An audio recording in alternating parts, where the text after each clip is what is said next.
The bad seed movie के start में हमें एक बच्ची एमा को दिखाया जाता है जो कि कैट को डूबता हुआ देखती है और उसे कुछ फील नहीं होता। वो ना तो उस कैट को बचाती है और ना ही उसको उसके मरने का कोई अफसोस है। वो सिंपली विंडोज नीचे करती है और वहां से चली जाती है। नेक्स्ट सीन में एमा की आंट आती है और वो उसके फादर से कहती है किसी न्यू बेबी सिटर को रखे ताकि एमा का ख्याल रख सके। एमा की पहली बेबी सिटर किसी अननोन एक्सीडेंट में मारी गई है। इसी दौरान एमा उन दोनों को मरी हुई कैट के बारे में बताती है। उसके फादर जब उस कैट को पॉन्ड से निकालते हैं एमा को तब भी कोई अफसोस नहीं कि काश वो इस कैट की जान बचा लेती। एमा के फादर न्यू बेबी सिटर का इंटरव्यू लेते हैं और उसका बिहेवियर देखते हुए उसको सिलेक्ट कर लेते हैं। एमा को स्कूल में सिटीजनशिप गेन करनी थी और इसलिए वो बाकी बच्चों से बहुत पोलाइट और काइंड बिहेव कर रही थी। एक लड़की को इंजरी हुई तो एमा ने उसकी बैंडेज की और वो घर में पोलाइट और स्माइल और कर्टियस बिहेव की प्रैक्टिस भी कर रही थी। वो ये सब कुछ सिटीजनशिप पाने के लिए कर रही थी। वो अपने फादर से भी डिस्कस करती है कि वो इस सिटीजनशिप को पाने के लिए कितनी डेस्परेट है। नेक्स्ट डे स्कूल इवेंट में सिटीजनशिप एमा की बजाय उसकी फ्रेंड माइलो को मिल जाता है। एमा बहुत हर्ट होती है और घर आकर अपने फादर से कहती है कि माइलो वो सिटीजनशिप डिजर्व ही नहीं करती, उसके लायक ही नहीं, उस सिटीजनशिप के लायक सिर्फ मैं थी। एमा के फादर उसे समझाते हैं तो एमा सॉरी करती है। नेक्स्ट सीन में एमा और माइलो एक लिफ्ट में खेलने जाती हैं। दूसरी तरफ एमा के फादर माइलो के पेरेंट्स को कांग्रेट्स करते हैं कि अचानक बच्चों का क्राउड शॉट करता आता है और बताते हैं कि माइलो क्लिफ से गिर गई है। उसके पेरेंट्स फौरन उधर पहुंचते हैं। वो बहुत कोशिश करते हैं बट माइलो डूबकर मर चुकी थी।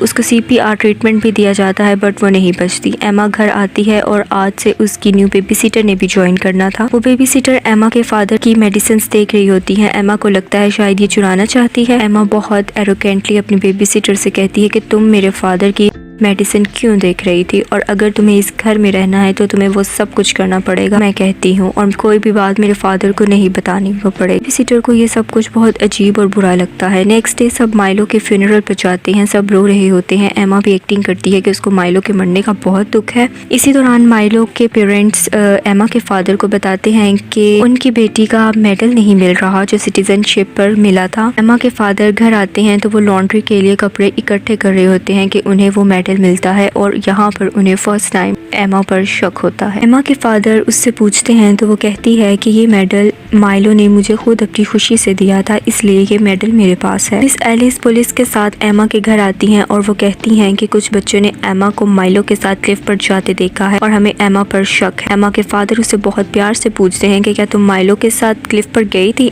एमा साफ साफ मना कर देती है। नेक्स्ट सीन में बेबी सिटर एमा के फादर से कुछ बात करने आती है और कहती है कि मैं यहाँ पर स्मोकिंग कर सकती हूँ, तो वो मना करते हैं क्योंकि वहाँ बहुत से केमिकल्स है जिनसे आग लग सकती थी। एमा अपनी बेबी सिटर से खेलकर वापस आ रही होती है कि वो देखती है कि मिस एलिस की गाड़ी उनके घर के बाहर खड़ी है। उसकी बेबी सिटर से कहती है कि तुम्हारे खिलाफ एक केस चल रहा है कि तुमने ही माइलो को मारा है। अगर तुम पकड़ी गई तो तुम्हें इलेक्ट्रिक चेयर पर बहुत ज्यादा करंट लगाया जाएगा, अब तक तुम मर नहीं जाती। एमा बहुत डर जाती है पर फिर वो एडमिट नहीं करती। नेक्स्ट डे एमा के घर से मिस एलिस जब वापस जा रही होती है तो एमा उनकी गाड़ी में वैस नैस रख देती है। एक वैस इनको ड्राइविंग के दौरान डिस्ट्रैक्ट करती है और उनका एक्सीडेंट होता है। ये सब भी एमा का ही किया धरा था। एमा के फादर बहुत परेशान थे तो उन्होंने एमा के लिए एक थेरेपिस्ट भी अरेंज किया उसको ताकि वो उसकी नफ्सियात को समझ सके। इधर बेबी सिटर भी माइलो का मेडल देख लेती है और वो जाकर वो मेडल एमा के फादर के रूम में लैंप पर हैंग कर देती है ताकि वो ये देख ले। पर एमा अपने फादर से पहले ये देख लेती है और उस मेडल को अपने पीछे छुपा लेती है। उसके फादर समझ जाते हैं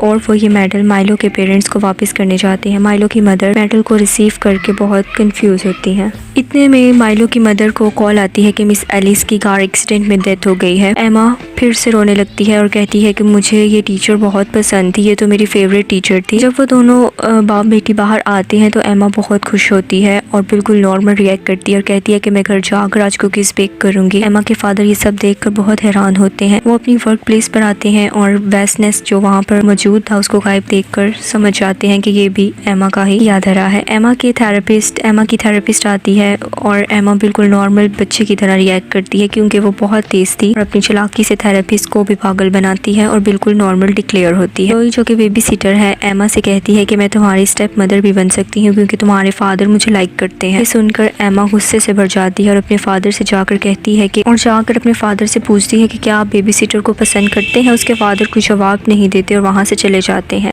क्लोई रात को टीवी देख रही होती है कि कि उसे आउट हाउस से शोर की आवाज़ आती है। वो एमा को देखने वहाँ जाती है। उसको एक शेडो नज़र आता है। वो आउट हाउस के अंदर चली जाती है और वहाँ फंस कर रह जाती है। अचानक वहाँ आग लग जाती है और वो उधर से बाहर भी नहीं जा पाती। विंडो से देखती है कि एमा उसे देख रही है। क्लोई आग में बिल्कुल लिपट चुकी थी और वो मर रही थी, लेकिन एमा उसको देखती ही रहती है। एमा के फादर फायर फाइटर को बुलाते हैं, बट क्लोई तब तक बिल्कुल जल कर मर चुकी होती है। एमा के फादर उसके पास जाते हैं और पूछते हैं कि ये सब अगर तुमने किया है बेटा तो मुझे बता दो, मैं तुम्हें हर हद तक बचाऊंगा। एमा एडमिट करती है कि हाँ, मैंने ही माइलो को नीचे गिराया है और मैंने ही मिस एलिस की गाड़ी में वैसनेस रखा। के फादर पूछते हैं और पुरानी बेबी सीटर को किसने मारा था? तो वो गुस्से से कहती है कि हाँ, उस बेबी सीटर ने एक बार गुस्से से मेरा हाथ पकड़ा तो मैंने उसे स्टेयर से ही गिरा दिया। उसके फादर क्लोई का पूछते हैं तो वो गुस्से से कहती है कि उसने मेरी स्टेप मदर बनने का सोचा भी कैसे, इसलिए मैंने उसको भी आग लगाकर मार दिया। उसके फादर ये सब सुनकर बहुत डर जाते हैं कि एक छोटी सी बच्ची इतने बड़े बड़े क्राइम्स कर रही है। नेक्स्ट डे वो एमा को लेक हाउस ले जाते हैं ताकि उनकी बेटी जरा रिलैक्स करे। वहाँ का गार्ड उनका वेलकम करता है। पुलिस की कॉल आती है और वो एमा के फादर से कहते हैं कि हमें कुछ क्लूज मिले हैं कि ये आग लगाई गई है, खुद नहीं लगी, तो हम आपकी बेटी एमा से मिलना चाहते हैं। पर उसके फादर एक्सक्यूज करते हैं। एमा के फादर